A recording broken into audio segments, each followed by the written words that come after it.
Today I am going to take a very interesting topic. This is how to choose your thesis topic. It is in much demand. मेरे इतने सारे students ने मुझे बोला madam बताओ thesis का topic कैसे चूज करते हैं. ये एक तो बड़ी मुश्किल बात है. Now what is a thesis. Now first of all you must know कि थीसिस होता क्या है ना भाई. थीसिस होता है रिसर्च वर्क जो हमने किया है, और रिसर्च वर्क को हम क्या करते हैं, प्रिंट करके, है ना, इसको प्रिंट करते हैं. मतलब पहले इसके ऊपर वर्क करते हैं, फिर उसकी हम इन्फ्रेंसेस निकालते हैं, मीनिंग निकालते हैं, और फिर उसको हम प्रिंट करते हैं. और प्रिंट करके जो गाइड या वो होता है उसको इवैल्यूएट करता है. ठीक है. अब चक्कर क्या है कि ये जो थीसिस है ना, ये दो पर्पसेस के लिए लिखी जाती है. आई मीन टॉपिक तो कोई भी हो सकता है, साइंटिफिक, दूसरे आर्ट सब्जेक्ट, किसी सब्जेक्ट में भी आप कर सकते हो thesis. Post graduation, under graduation दोनों की होती है. बट हम लोग जो मैं डॉक्टर विजयलक्ष्मी मल्होत्रा आपको बताऊंगी वो है डॉक्टरी के लिए. मीन्स जब हमें पोस्ट ग्रेजुएशन करनी होती है ना MBBS के बाद, तो हमें थीसिस लिखनी पड़ती है. उसको MD कहते हैं और MS इन सर्जिकल सब्जेक्ट्स. लेकिन एक मेडिकल माइक्रोबायोलॉजी सब्जेक्ट भी है जो टेक्नीशियंस के लिए होता है. वो they do MS in medical microbiology. तो उनको भी थीसिस लिखनी होती है, बट वो थीसिस को बोलते हैं डेजर्टेशन. थीसिस नहीं बोलते. अब क्या है ना कि वो बच्चे लोग हैं बेचारे घबरा जाते हैं कि भैया टॉपिक बताओ, मैडम टॉपिक बताओ, क्या लिखें क्या करें. कोई उनको समझाता तो है ही नहीं कि थीसिस का मतलब क्या है, करना क्या है, कहाँ जाना है, किसको मिलना है. बस उनको बोलते हैं टॉपिक ले आओ, टॉपिक ले आओ. वो बेचारे इतने परेशान होकर रोते हैं कि हम क्या करें मैडम. ऐसे ही मेडिसिन में है, क्या होता है कि पैरा क्लिनिकल उनको तो टाइम होता ही इनफ, क्लिनिकल साइड में टाइम ही नहीं होता. वो बेचारे मरीज देखें कि थीसिस करेंगे अपनी, बताओ. बिकॉज साइंटिफिक वर्क या PhD है जैसे, वो ठीक है कि उनको साइंटिफिक वर्क ही करना है. ऐसे अब्रॉड ना दे गिव यू 6 months कि भाई रिसर्च में स्पेंड करो या कुछ करो. यहाँ पे तो कोई टाइम ही नहीं देता रिसर्च के लिए. OPD में पूरे भरे हुए पेशेंट, मतलब तो उनको हाथ भी नहीं लगा सकते. आओ जी जाओ जी, आओ जी जाओ जी, इतने पेशेंट होते हैं. डॉक्टर का सीधी चक्कर आ जाता है कि मैं क्या करूं. वो बेचारा पेशेंट देखेगा कि थीसिस लिखेगा, क्या करेगा बताओ.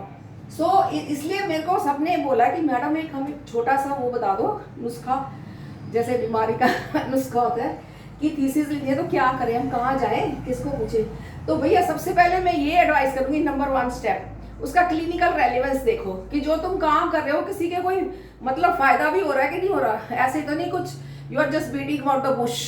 जैसे मैंने थीसिस किया था drug resistance in Neisseria gonorrhoeae by penicillinase producing Neisseria gonorrhoeae, है ना, ड्रग रेजिस्टेंस और पेंसिलिनेज प्रोड्यूसिंग नाइसीरिया गनोरी में. वो तो क्या STD, नाइसीरिया गनोरी क्या होता है, गनोरिया कॉज करता है, बैक्टीरिया होता है.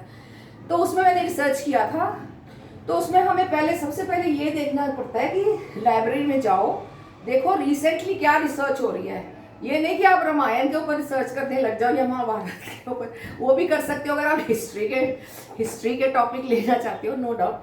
बट हमारे मैं basically medically I am inclined to that. So we have to see what is going on latest.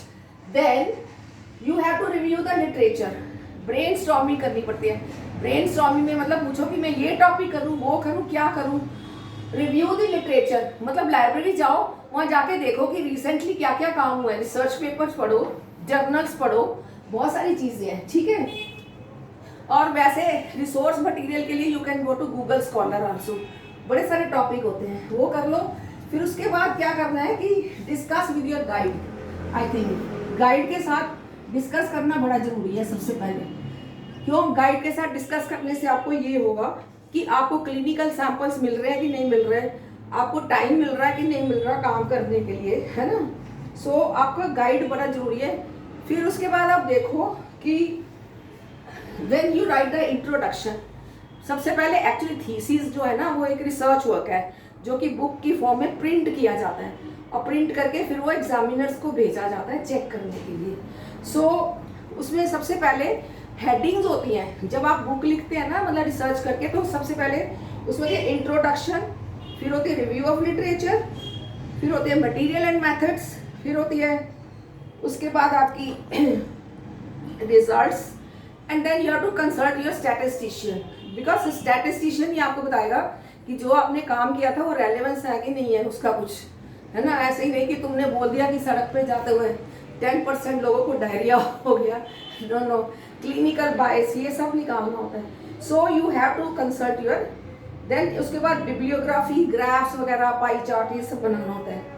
Now there is a this of course is a research work, मतलब पहले भी इसके ऊपर कुछ हो चुका है काम, है ना। बेसिकली आप तो कोई इनोवेटिव आइडिया नहीं, नोबल लॉरिएट तो नहीं बनने वाले मुझे लगता है, तो बिकॉज आपको अपनी ड्यूटीज भी करनी है हॉस्पिटल में, कॉलेज में, सारी जगह।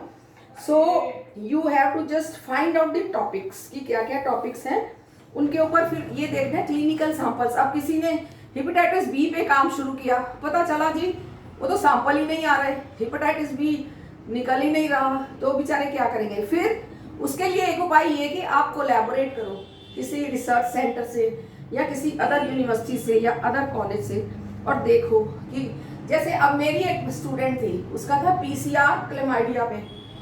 क्लेमाइडिया ट्रैकोमैटिस भी एक ऑर्गेनिज्म होता है जो एसटीडी कॉज करता है, तो वो बेचारे, अब मेरे पास पीसीआर सेटअप नहीं था, सो आई कोलैबोरेटेड विद मौलाना साहब medical college, my pass cytology section था, और उनके हेड ने हमें परमिट किया, तो हम लोग PCR, like I used to take her in my car Maruti 800 and we used to drive to do the PCR test, तो हमने वहाँ जाके किया। सो ये देखो आप कोलैबोरेशन में काम कर सकते हैं कि नहीं कर सकते, है ना।